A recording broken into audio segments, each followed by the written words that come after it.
All right, so welcome back, everybody. We are with Onna Carr for an interview. Thank you so much for being here at the Collaboration Comic Convention. And for everybody watching, if you want to support the speakers and our COVID fund, then you can leave a donation at our Patreon page of any amount, or you can purchase a ticket, whatever you'd like to do. So, hi, Onna. It's great to have you. Oh, and actually, this is the panel, just so everyone knows. Oh, oops, right. This is a panel with Onna Carr. Thank you for being here, everybody. Okay. So, what would you like to talk about? I didn't know how you wanted us to go. We can discuss, I have the slides again. We can go a little further in detail on the books or whatever works for you. So you let me know, we hope. Sure. You know what? Before we do that, why don't you tell us a little bit about your Starbate convention that you do? Yes, it's once a year, every 3 months. It's June, July, and August. You just go to thelittlegreenhouseonthecorner.com and we have a page for it. You can contact us to set up. We have video blogs, we have articles, we have all sorts of really cool things. We usually feature people from all over the world. We've reached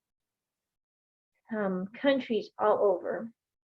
We're very popular in Eastern Bloc, and also we even had some people from Egypt come and visit, which I thought was kind of cool because of the Stardate coming from Egypt. Of course. So, yes, and then we also have some links through YouTube. You can watch Get to the Gate Summer Camp. We have a promo video every year. We've got 2 up.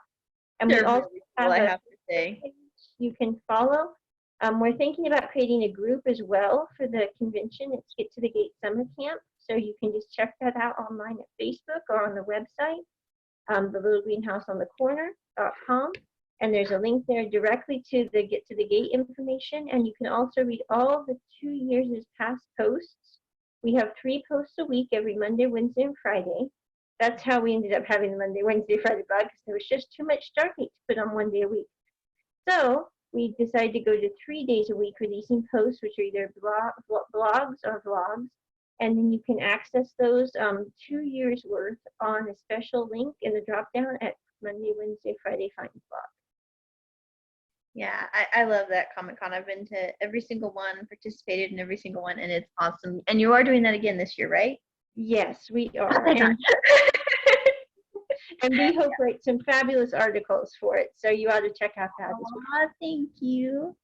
So, what made you decide to start the Stargate Comic-Con?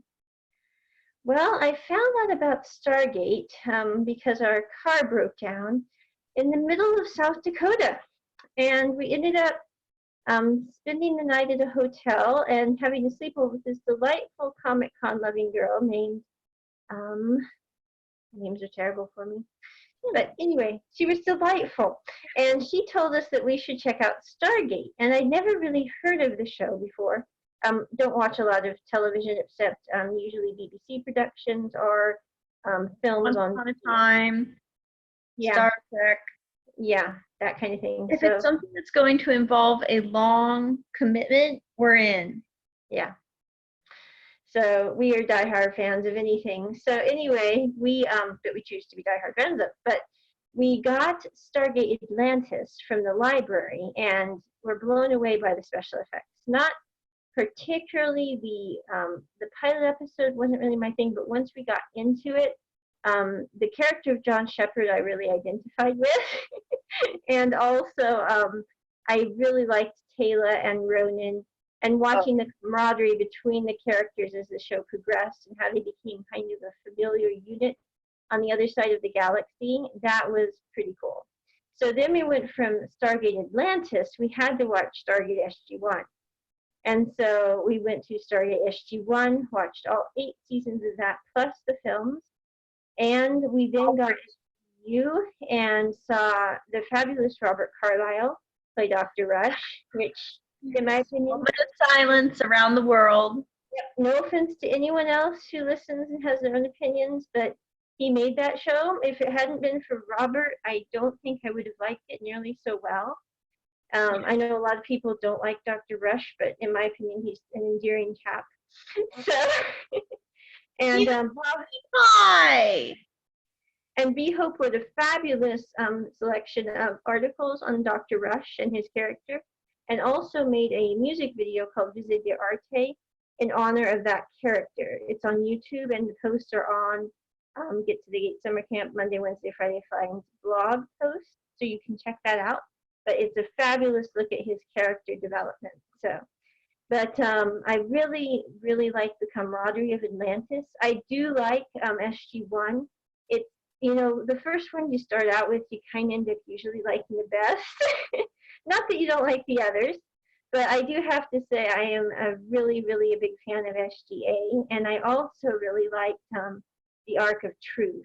After having the entire show and all the series, I do like SGU for Dr. Rush's character and the moral conundrums he brings up and the different things about how you judge a person one way, but it's not always the way that you imagine it is.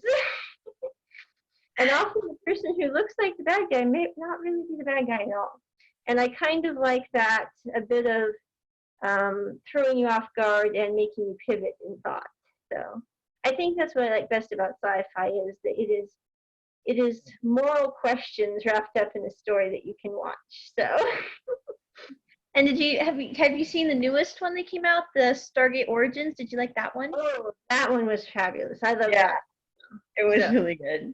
Yes, I really liked how that had a lead female character in it. I did wish they could have made a sequel to that so we could see her like progress. It was such a neat story. I don't really get slapstick humor, so the slapstick humor, it was kind of odd to me, but again, that's just me. I'm not really into slapstick, so. But I thought they did a really good job. I really liked that there was a lady who was in charge of the production, and I'm looking forward to seeing what she does next. Yeah, and it was kind of interesting to get to look at the basically, I really liked how they handled the Goa'uld in that one because usually it's just the Goa'uld are basically kind of cut and dried, just evil people, amusing evil, disturbing evil, but just evil nonetheless. And in that one, it was kind of interesting to watch for me, the dichotomy of the Goa'uld trying to protect her Harcesis child. And it's like, you don't like this character, but still there's a part of her that you can totally align yourself with because, I mean, it's like, yes, she's doing the wrong thing, but it's like, what is her motivation, you know? And I think the thing that I liked most about that was that the whole of the Stargate being found and the desolation of Ra and his fall was all founded by the love this woman had, which you don't even remember her name because everyone's memory is wiped, but because of this Goa'uld, everything else falls into place because basically this villain becomes the hero in an odd sort of way. Yeah. Because if it weren't for this character who, honestly, I didn't really like this character, but I thought it was kind of an interesting twist that basically, you know, when you watch Stargate, your mindset is, oh, this is a Goa'uld, it's going to be bad. And in this case, it kind of turns that on its head a little bit because it's like, yes, this is a bad Goa'uld, but if it weren't for this Goa'uld, none of this other would have happened. So it's just kind of an interesting plot twist, I thought. This I think is interesting because on the one hand she's protecting her child, and on the other hand she's trying to rule the world and dominate, which is kind of an interesting, you know, we all think, you know, one side loving character and on the other side world domination. It's, you know, a weird blend. That's all I'm saying. Hey, mommy, what you doing today? Oh, we're just going to go decimate some planets. I'll be back by noon, sweetie. I mean, I know, it's kind of funny because it's like on one hand she's trying to be a good mom to her child, on the other she's raising the kid to be a world dominating major role. I mean, with absolute power, which is like yeah, it's hilarious, quite unique. So yeah, this is my child ruler of the universe. Yeah, you know, it's like you know, it's like they say in that show Megaline, I'm shaking in my custom baby seal leather boots, and you're going, on one side, really bad character, on the other side, needs positive reinforcement for what they don't screw up. So, so yeah, you know.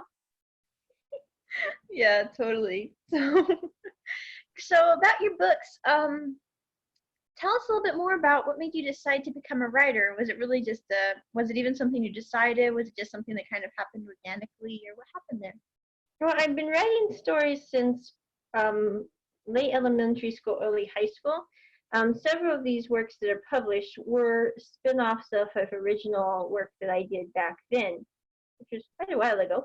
But anyway, then they just developed, and I thought, why not publish them and see if other people enjoy them? So they were going to be novellas, and then I thought, why not add really cool illustrations and make them graphic novels?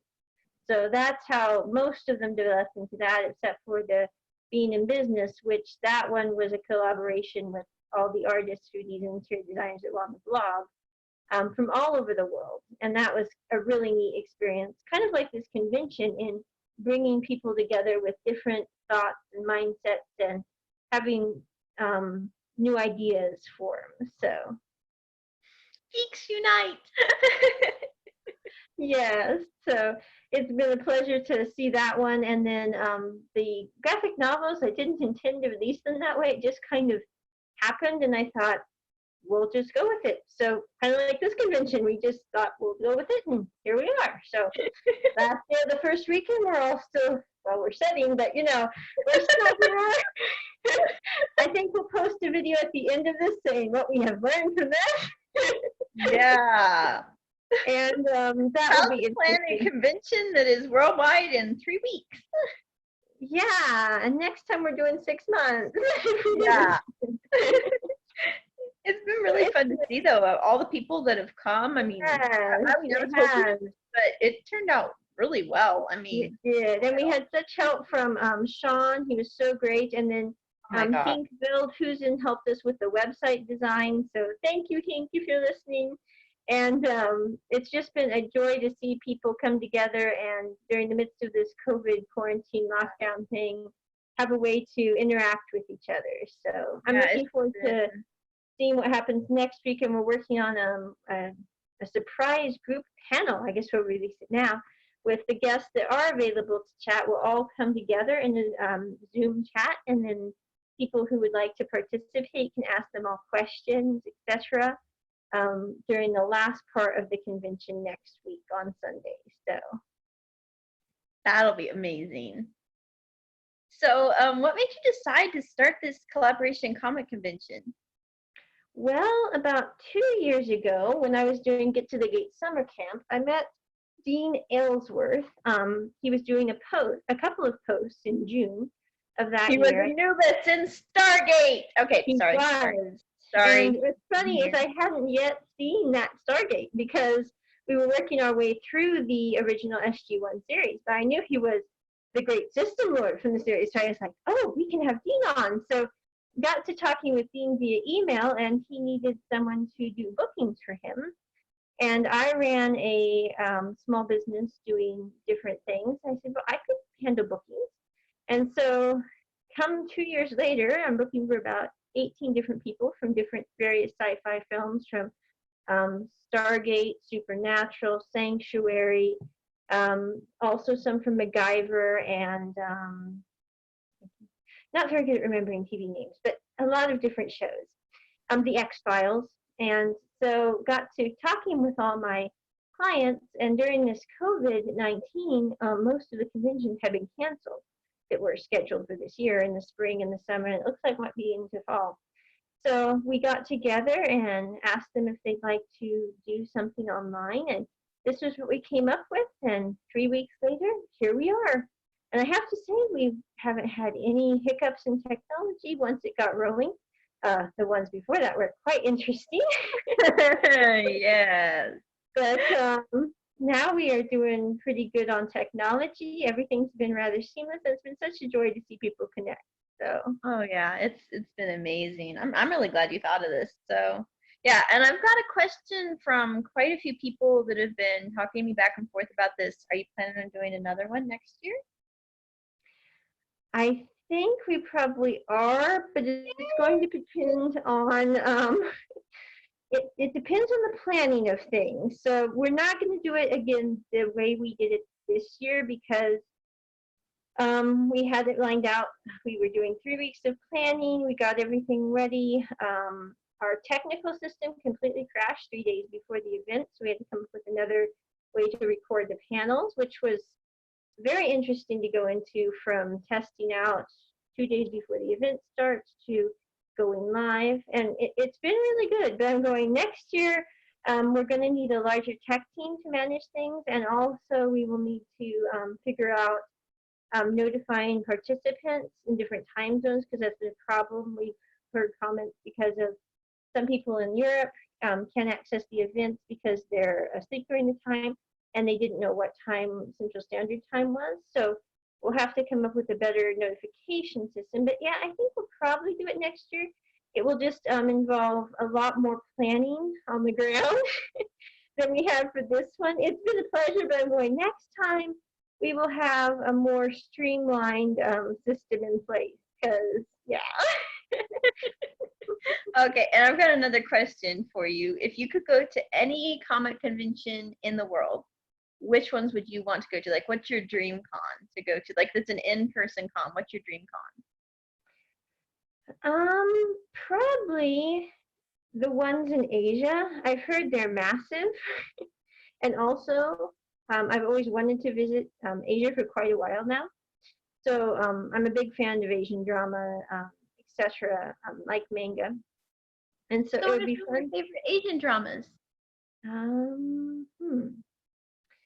I'd have to say the one that was recently produced by Netflix, which has a really weird name. It's called Romance is a Bonus Book, but isn't really, I mean, it's more of a life drama, not really about romance. But anyway, it's just a delightful story. It stars one of the top Korean actors, Lee Jong-suk. I might be mispronouncing his name, but I really like the characters in that and how they develop, and kind of how it's about a life story of people and also the community of things. A lot like Stargate Atlantis in a way, because it's not just about two people that were growing up together, but it's about everyone they work around, the different intertwinings of families as they progress through life. Just really enjoyed that. And then also, thanks to Bob, I found out about The Bride of Hebei, which is a very interesting so cool. kind of sci-fi show. If you're into drama and you like subtitles and really cool special effects, this is your show. So Yeah, it's a and the little manga hard is to, amazing too. It's totally a different plot line than the manga, but both are equally amazing. I couldn't pick a favorite between the two of them. it's a little hard to follow as a Westerner. I mean, in my opinion, because I'm not terribly familiar with Asian history or beliefs. So it's about the different gods of different realms. And so it's a little hard for me to follow, but it was very interesting. So and cool. I love the special effects. And also how the main characters are trying to be so pompous. They're really like little kids that they're totally freaked out. Which is very fun to watch. I mean, no offense, I'm going, Bunch of boobies. it is. It's hilarious. I do have to say, I think my favorite is Guryom, because he's such a, Oh yeah. yes. I mean, and you think he's a bad dude at one point, but I'm sure he had a reason, even though it probably wasn't a good one. You go, oh, there it is. So yeah, but I really enjoyed that. And then currently I'm watching one called Pinocchio, which is about people with Pinocchio syndrome, where they cannot lie or they hiccup. And it also has Lee Jung-suk. Anything he does so far, I've really enjoyed, because the characters have they try to do the right thing pretty much all the time. They might not always succeed, but they're trying. And I really like that, kind of like John Shepard in the SG-1. Not as stalwart, but I'm just saying similar in nature, in that they're trying to do the right thing. So I'm also looking forward to, I understand there's one called While You Were Sleeping, and oh, I can't think of the name of the other one. It will come to me, like Belgium, as they say in IQ. But yes, All right. So I I know you're into cosplay, so I've got to ask, if you could cosplay, what's your dream cosplay outfits? If you had like a top 5, what would they be? I really like Turiel's outfit. Mm-hmm. There's a woman in Germany, for any of our listeners. She has a web shop on Etsy, I believe. and she makes the most amazing Turiel costumes I have ever seen, even better than the movie. And they're extremely reasonable, in my opinion. They're like less than 400 for this extremely elaborate full Turiel outfit with special embroidery on the dress, etc.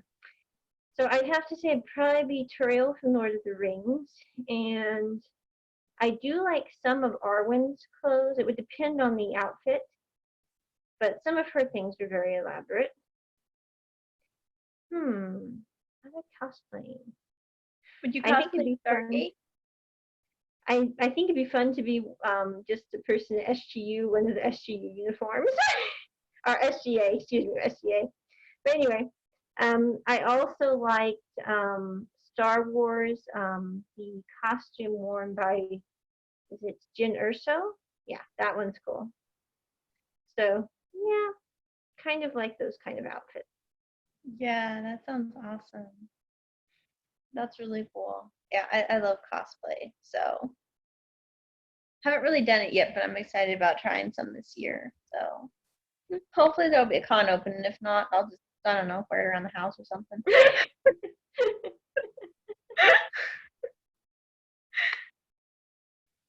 So, what are some future books you see yourself writing? I mean, I know you're going to be working on finishing your series and that sort of thing. So, like, well, I'm going to be working this summer on releasing the second book of the Google and Vermilion series, so that will be out probably in July. And then I'm probably going to go from that to finishing up the mini manga books with Be Hope here. They're kind of a spin-off of that, but a little different. They're not the same story, but they kind of take the spirit of those stories and convert them into a manga book. it's like an alternative universe version. Yes. And then also we will be, I'm looking at doing the More Than Conquerors series, the next book, but that's probably going to be next year, because that's a pretty big project involving quite a bit of research into 1890s history. And so that's probably going to be released next year. But that will be about them coming, they've come back from New York to South Dakota to be near family, and also why her husband went missing and no one could find the body. So, and why her dad's best friend has been missing for a while somewhere else doing extensive research on something. So, sounds shady. I know. I think they're in cahoots. But anyway, so that will be fun to develop. And then also I'm looking at finishing up the, there's a story I started many years ago on a bird that couldn't fly quite right. And it was a children's book. And so I think I'm going to be releasing that this summer as well. And so for all of those who are listening, it's called Quirks. It will be a series of Quirks books. So for those of you who want to look into that, that will be available. Also, the Elijah Arnault series I started, it's a graphic novel. I will be doing the prequels to that this year, and those will be released as graphic novels of that set. So that's going to be that collection. I hope to get about half of those done. So I started those in late high school, and it would be nice to get those finished after several years. Yeah, well, this has been amazing, Onna. Thank you so much for doing this. Is there anything you'd like to say before we sign off? I just want to say thank you to everyone who watched this and who came to the convention. It's been delightful to have you, and we look forward to seeing you next year if we do this again. And thanks, everybody. And if you want to stay tuned, you can certainly connect with us on our Facebook page, and we also have a group. We also are discussing having live meetups through Zoom that we could all visit and discuss things. If you'd like to be part of that, you can contact us on our page, message us directly on Facebook, Onna Carr, or visit us via email at collaborationcomicconvention@gmail.com. Whichever works for you. You can also message us via our contact button at our website, collaborationcomiccon.com. All the recordings for this event will be posted to the website by early this next week. So if you missed something, you can join us there. And we'll also have a YouTube channel. We've been talking with the guests, and we'll be creating a YouTube channel specifically for this event with all the videos there. So might want to check that here in early to mid-May is probably when we'll get that up. So, but looking forward to seeing you at our next events, and thank you so much for coming. Okay, bye.